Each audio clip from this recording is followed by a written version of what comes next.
Chemical ছাড়া ঘরোয়া উপকরণে এই আবিরটা আজকে তৈরি করেছি। একবার দেখলে খুব সহজে তোমরাও কিন্তু তৈরি করে নিতে পারবে। হ্যালো বন্ধুরা, গ্রামের রান্না পিয়ালির সঙ্গে সকলকে স্বাগত জানাচ্ছি। তাহলে চলো এই আবিরটা কিভাবে তৈরি করলাম দেখে নেওয়া যাক। আর একবার দেখলে কিন্তু বাড়িতেই তৈরি করে নিতে পারবে। আমি একটা মিক্সচারে বাটি নিয়েছি আর এই পালংয়ের পাতাগুলো মিক্সচারে বাটির মধ্যে আমি নিয়ে নিলাম। এগুলো এইভাবে নিতে পারো বা কেটে তোমরা একটু ছোট করেও কিন্তু নিতে পারো। এবার এর মধ্যে কিন্তু আমি জল দেবো না, জল ছাড়া প্রথম পালংয়ের পাতাগুলো মিক্স করে নিয়ে আসছি। পালং পাতাটা একদম মিহি করে বেটে নিয়ে এসেছি, আর জল দিলে কিন্তু আরো পাতলা হতো, এর জন্য জল ছাড়া পাতাটাই বেটে নেবে। এবার আমি একটা বাটি নিয়ে নিলাম, এর মধ্যে একটা ছাঁকনি নিলাম। এর মধ্যে এবার আমি ছেঁকে নেবো, শুধু আমি পালংয়ের রসটা নেব, পাতা কিন্তু নেব না। এটা দেখলে তোমরা কিন্তু খুব সহজেই বাড়িতে করে নিতে পারবে। এটাকে আমি পুরো রসটা নিয়ে নিলাম, আর দেখো এরকমই কিন্তু করে নিতে হবে, এর মধ্যে কিন্তু জল দেওয়া যাবে না।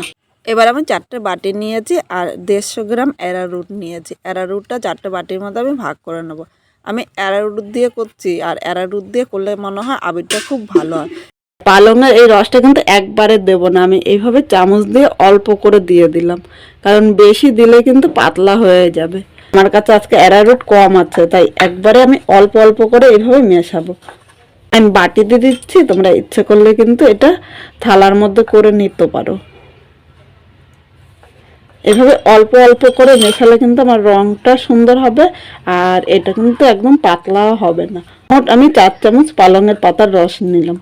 এবার ভালো করে মিশিয়ে নিচ্ছি। এখানে দেখো আমার কিন্তু আর লাগবে না। বন্ধুরা, এখানে মেশানো হয়ে গিয়েছে, কালারটা কিন্তু দারুণ এসেছে। এবার একটা থালার মধ্যে আমি একটু ছড়িয়ে দেব।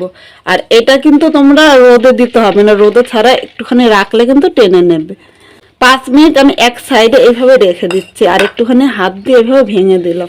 এবার এই সবুজ আবিরটা আমি এক সাইডে রেখে দিচ্ছি, এরপরে আমি অন্য আবিরগুলোও তৈরি করে নিচ্ছি। একইভাবে এই হলুদটা আমি মিক্স করে নিয়ে আসবো। হলুদটাও মিক্স করে এনেছি, আর এর মধ্যে কিন্তু আমি জল দিইনি, কারণ আমার রংটা কিন্তু বেশি লাগবে না, তাই জল দিইনি। আর তোমাদের যদি মনে হয় তাহলে একটু জল নিয়ে নিতে পারো। এবার এর থেকে আমি শুধু হলুদের রসটা নিয়ে নেব। এই হলুদগুলো কিন্তু আমি ফেলে দেবো না, এই হলুদটা রেখে দেবো। এই হলুদটা আমি রান্নার কাজে ব্যবহার করব। একদম কাঁচা হলুদের রং, আর কাঁচা হলুদ কিন্তু সবাই পছন্দ করে। আমি একটা প্লেট নিলাম, কারণ আমার তখন দেখেছি বাটির মধ্যে মেশাতে একটু অসুবিধা হচ্ছে। এর মধ্যে আমি ক্যারোটটা নিয়ে নিলাম। এখানে আমি একটু গন্ধর জন্য গোলাপ জল দিয়ে দিলাম। আর তোমরা যে গন্ধ পছন্দ করো সেই সেন্টটাই কিন্তু ব্যবহার করতে পারি। এখানে আমি 1 চামচের মতো অ্যারারুটের মধ্যে গোলাপ জল দিলাম। এর সাথে যে আমি হলুদের রসটা করে রেখেছি এখানে 1 চামচ দিলাম। একসাথে কিন্তু বেশি দেব না, তাহলে কিন্তু পাতলা হয়ে যেতে পারে। এভাবে অল্প অল্প করেই কিন্তু মেশাতে হবে। আর 1 চামচ দিলাম। এভাবে হাত দিয়ে ডলে ডলে মেশাতে হবে, তাহলে রংটা ভালো করে মিশে যাবে। রোদে দিতে হবে না, আর একটু পাতলা হয়ে গেলে কিন্তু আবার রোদে দেওয়ার ঝামেলা আছে, তাই আমি রোদে দেওয়ার ঝামেলা ছাড়া এটা তৈরি করে তোমাদের দেখাবো। বন্ধুরা, হলুদটাও কিন্তু তৈরি হয়ে গেছে। দেখো হলুদের কালারটা কিন্তু দারুণ এসেছে। এবার 2 হাত দিয়ে এইভাবে আমি একটুখানি ছাড়িয়ে দিলাম। এইভাবে করে নিলে যে একটু দলা দলা পাকিয়াতে দলাটা কিন্তু একদম ছেড়ে দেবে। আর রোদে দিতে হবে না, রোদে দেওয়া ছাড়া আমি কিন্তু করছি। রোদে দিতে গেলে আবার একটুখানি সময়ের ব্যাপার। একদম কালারটা কিন্তু দোকানের মতো এসেছে। এই আবিরটা আমি এক সাইডে রেখে দিলাম, এরপরের আবিরটা তৈরি করে দেখাচ্ছি। এবার আমি নিয়ে নিলাম উজলা। এই উজলা কিন্তু আমাদের প্রায় সবার বাড়িতেই থাকে। আরোটটা থালার মধ্যে নিয়ে নিলাম। এখানে গন্ধের জন্য একটু গোলাপ জল দিয়ে দিলাম। তোমরা যে সেন্টটা পছন্দ করো সেই সেন্টটাই কিন্তু দিতে পারো। সাথে আমি উজলাটা দিয়ে দেবো। জায়গায় 10-12 ফোঁটা আমি উজলা দিয়ে দিয়েছি। এবার উজলাটার সাথে ভালো করে আমি মিশিয়ে নিচ্ছি। আর একটু লাগবে, আমি আরো 10-12 ফোঁটা উজলা দিয়ে দিলাম। ভালো করে মিশিয়ে নিচ্ছি।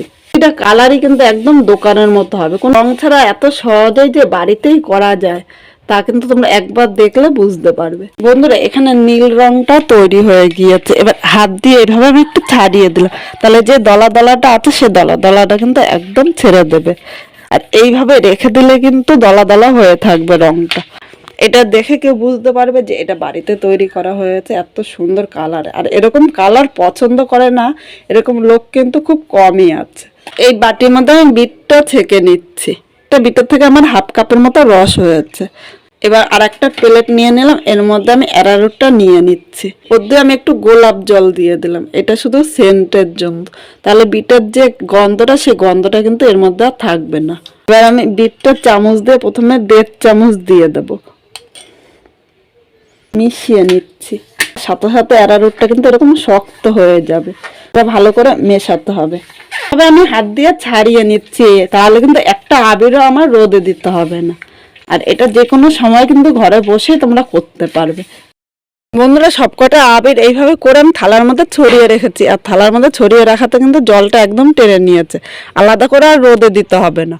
এবার আবিরগুলো আমি চেলে নেব, চেলে নিলে প্রতিটা আবির কিন্তু একটা আবিরে থেকে একটা আবির আলাদা হয়ে যাবে। দোকানে যেরকম ঝরঝরে আবির থাকে সেরকমই কিন্তু ঝরঝরে আবিরটা তৈরি একটা আবির আমি চেলে এভাবে বাটির মধ্যে নিয়েছি, এটা দেখো কাঁচা হলুদের, আর এটা উজালার, এটা পালং পাতার, আর এটা গাজরের।